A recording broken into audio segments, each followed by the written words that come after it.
Hello everyone. So the topic is balance cell electron pair repulsion theory. Okay.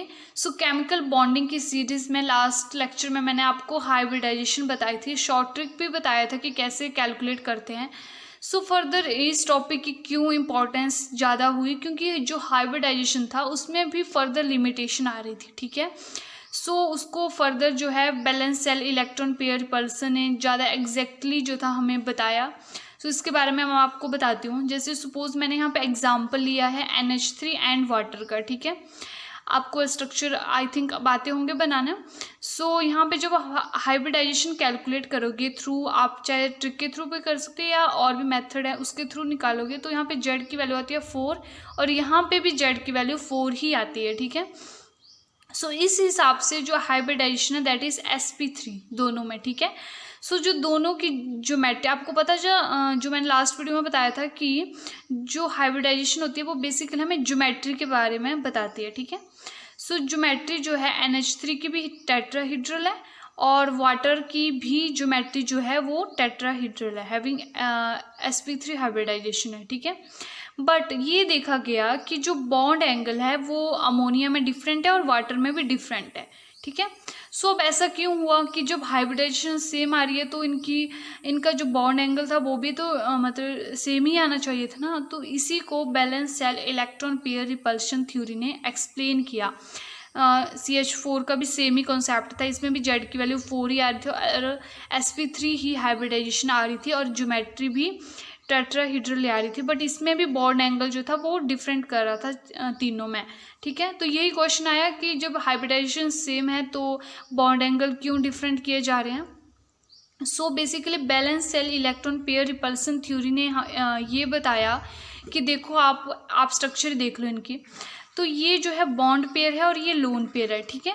Bond pair and loan pair. So उन्होंने बताया कि जो bond pair और loan pair है ना उनमें भी रिपल्शन फैक्टर आ रहा है आगे. ठीक है. लोन पेयर में भी रिपल्शन है, बॉन्ड पेयर में भी और बॉन्ड पेयर लोन पेयर में भी है. ठीक है.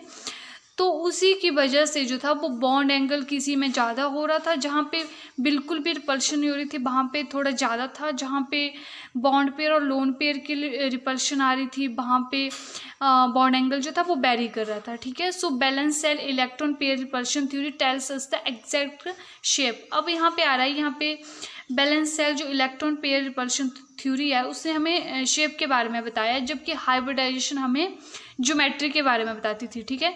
तो ज्योमेट्री मतलब जहाँ पे सिर्फ बॉन्ड पेयर और लोन पेयर से हम कंसीडर करते थे. एंड और आपको ये बात याद रखनी है कि जब भी आप किसी भी एग्जाम्पल में शेप फाइंड आउट कर रहे हो तो वहाँ पे सिर्फ और सिर्फ बॉन्ड पेयर ही कंसीडर होते हैं. ठीक है.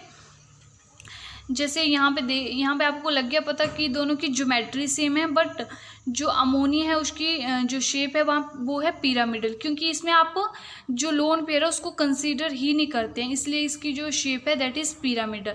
वैसे ही आप इसको देखो वाटर में भी आपको जो सिर्फ और शेप जो है वो बॉन्ड पेयर के लिए ही देखनी है, तो लोन पेयर को कंसीडर नहीं करना, तो इसकी एंगुलर और बेंट शेप आ रही है. ठीक है. So balance cell electron pair repulsion theory हमें टोटली एग्जैक्ट जो शेप है किसी भी लाइक अमोनिया हो गया, वाटर हो गया, आपका CH4 हो गया, मीथेन हो गया, बाकी जो भी एग्जाम्पल है उनके बारे में बताती है. ठीक है.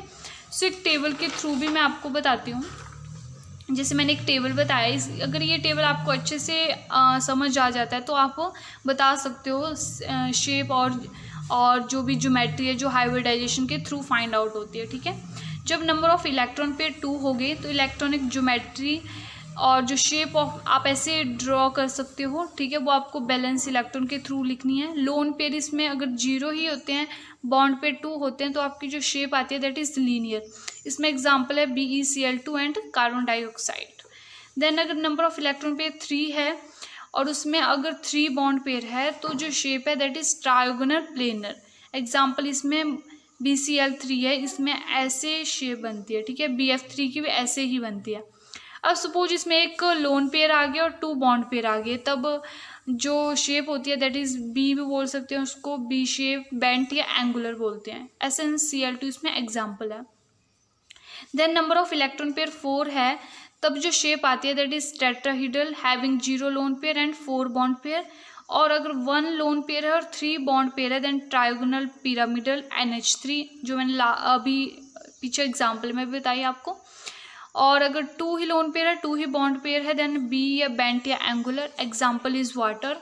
अब suppose number of electron pair 5 है, तो अगर हम वहाँ पे जो है वो सभी जो है बॉन्ड पेयर ही ले रहे हैं 5 और 0 लोन पेयर है, तो वहाँ पे जो शेप है that is trigonal bipyramidal, PCl5 इसका एग्जाम्पल है। और अगर लोन पेयर 1 है, 4 बॉन्ड पेयर है, तो जो आपके पास जो शेप आती है दैट इज शीशा या डिस्टॉर्टेड टेट्राहेड्रन या शीशा, आप उसकी शेप बता सकते हो, ठीक है। ऐसे 4 एग्जाम्पल है।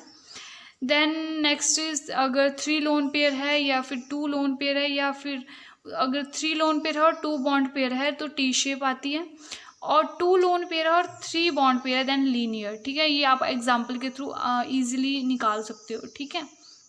और लास्ट है आपका, अगर जो आपके पास जो नंबर ऑफ इलेक्ट्रॉन पेयर है दैट इज 6 होगा, तो जो शेप होती है वो ऑक्टाइड